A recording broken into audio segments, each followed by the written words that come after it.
ស្វាគមន៍មកកាន់វីដេអូ unboxing អីវ៉ាន់ពីថៅប៉ៅជាលើកទី2ហើយវីដេអូហ្នឹងកាខ្ញុំថតគឺខ្ញុំថតឡើងមួយឆ្នាំហើយទៅតែបានយកមកកាត់ទេព្រោះអីរវល់ពេកមានពេលកាត់វីដេអូ unboxing អញ្ចឹងទៅឥឡូវតនេះក៏ឆ្លៀតមកកាត់វីដេអូ unboxing អីវ៉ាន់ពីថៅប៉ៅសម្រាប់អីវ៉ាន់ដែលខ្ញុំទិញមកលើកនេះគឺជាប្រភេទទូសម្រាប់យើងដាក់អីវ៉ាន់ណាទូថ្នាក់ដាក់អីវ៉ាន់វាមានថតរុញចុះរុញឡើងហើយការដែលខ្ញុំកំងអីវ៉ាន់ប្រភេទហ្នឹងកាលហ្នឹងថ្លៃដឹកគឺថ្លៃជាងអីវ៉ាន់ទៀតអញ្ចឹងអីវ៉ាន់អស់30ថ្លៃដឹកអីអស់40របៀបពីថ្លៃជាងអីវ៉ាន់អញ្ចឹងណាសម្រាប់ទូដែលខ្ញុំកំងហ្នឹងការវិខ្ចប់គេបាននិយាយទៅ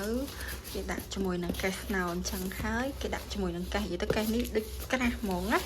របស់មកពីចិនណាខ្ញុំទទួលស្គាល់ត្រង់ថាការវិខ្ចប់គេគឺល្អហ្មងនេះគឺចាប់ផ្ដើមដល់វគ្គមកតឡើងទូគុំទូឲ្យសម្រាប់បងប្អូនដែលចូលចិត្តលេងគុំរូបកាត់ពីក្មេងៗអីហ្នឹងណាគឺកំងអីវ៉ាន់ថៅប៉ៅជាប្រភេទតុកទូមកគឺសុបាយគុំហ្មងដោយសារអីគ្រឿងខ្យងខ្ចៅដែលគេដាក់មកឲ្យហ្នឹងគឺវាប្លែកមែនតើយើងអាចធ្លាប់ឃើញហើយសំខាន់យើងអាចតឡើងខ្លួនឯងបានទៀតដោយមិនបាច់យើងជួជាងមកតឡើងឲ្យទេគឺយើងអាចតឡើងគុំខ្លួនឯងបានហើយគឺគេមានកាតាឡុកមានខ្យងខ្ចៅយើងមកស្អាតចឹងយើងគ្រាន់តែមើលតាមកាតាឡុកហ្នឹងថាខ្ចៅហ្នឹងត្រូវគុំមួយតម្រង់ទូមួយណាឈើមួយណាអញ្ចឹងយើងចាប់វាជាមួយអាហ្នឹងមកតែរៀងពិបាកដែរសម្រាប់ទូនេះខ្ញុំគុំឡង2ថ្ងៃកន្លះហូបបានគុំចេញ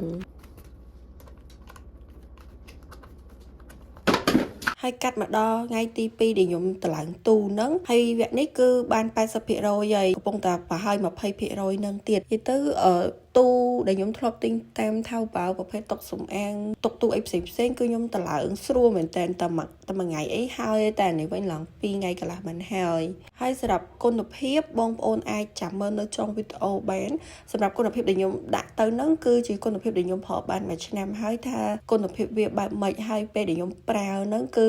ខ្ញុំសប្បាយចិត្តជាមួយនឹងទូដែលខ្ញុំបានទិញពីចិនហ្នឹងមកឬក៏អត់ហើយនេះគឺសភាពមួយឆ្នាំដែលខ្ញុំបានប្រើប្រាស់ទូហ្នឹងសម្រាប់ទូហ្នឹងគឺខ្ញុំអត់សប្បាយចិត្តហ្មងហើយបើនិយាយថាពីគុណភាពខ្ញុំឲ្យម៉ានលើម៉ែនហ្នឹងគឺបងប្អូនអាចមើលក្នុងវីដេអូហើយបងប្អូនអ្នកដាក់ខ្លួនឯងក៏បានដែរនេះទូប្រឡាក់បងប្អូនហើយមិនមែនថាខ្ញុំអត់ជួសម្អាតទេណាខ្ញុំធ្លាប់យកអាកុលយកមកដោះហើយប៉ុន្តែវានៅតែអត់ចេញវានៅតែជាប់អញ្ចឹងហើយឥឡូវនេះខ្ញុំយកกระดาษសើមមកតេសឲ្យអ្នកនរគ្នាមើលខ្ញុំជូតមិនគឺអត់ជ្រះទេព្រោះអី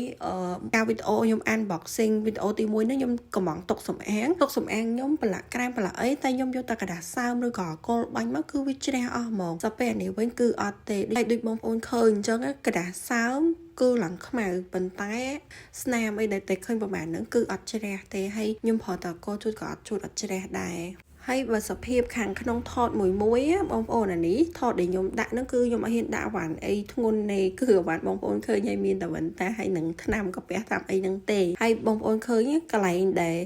បាត់ប្រទេសក្តារត្រវាគឺវាអត់ចូលនៅក្នុងញ៉ាំហ្នឹងឯងគឺវាធ្លាក់មករហូតជាពិសេសអាខាងក្តារហើយនឹងគៀនពេលដែលខ្ញុំប្រើហ្នឹងឲ្យតែរបូតគឺខ្ញុំដាក់របូតខ្ញុំដាក់រហូតឡើងខ្ញុំលេងដាក់ហ្មងព្រោះវារបូតរហូតហើយវាអត់ជាប់ហើយខ្ញុំធ្លាប់យកកែវមកបិទហើយប៉ុន្តែនៅតែបិទអត់ជាប់ដូចវាអត់ខំសាច់នឹងជាមួយកែវបងប្អូនហើយនេះគឺជាសភាពទូមកចំហនៅខាងក្រៅបងប្អូនគឺវាអត់ត្រង់ស្អាតទេគឺវាកោងវាបាក់កន្លែងកណ្ដាលហ្នឹងបងប្អូនអាចមើលទៅឃើញវាកោងហ្មងហើយទូហ្នឹងពេលដែលខ្ញុំប្រើខ្ញុំអត់សូវហ៊ានដាក់អវ៉ាន់នៅកណ្ដាលលេគឺខ្ញុំដាក់អវ៉ាន់គៀន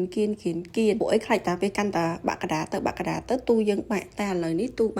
បានសម្រេចហ្មងបងប្អូនបាក់ថតទី2នេះទៅប្រើអត់មាំទេបងប្អូនប្រើបានតែមួយឆ្នាំគឺបាក់មកថតហើយខ្ញុំចាប់អារម្មណ៍ឃើញថា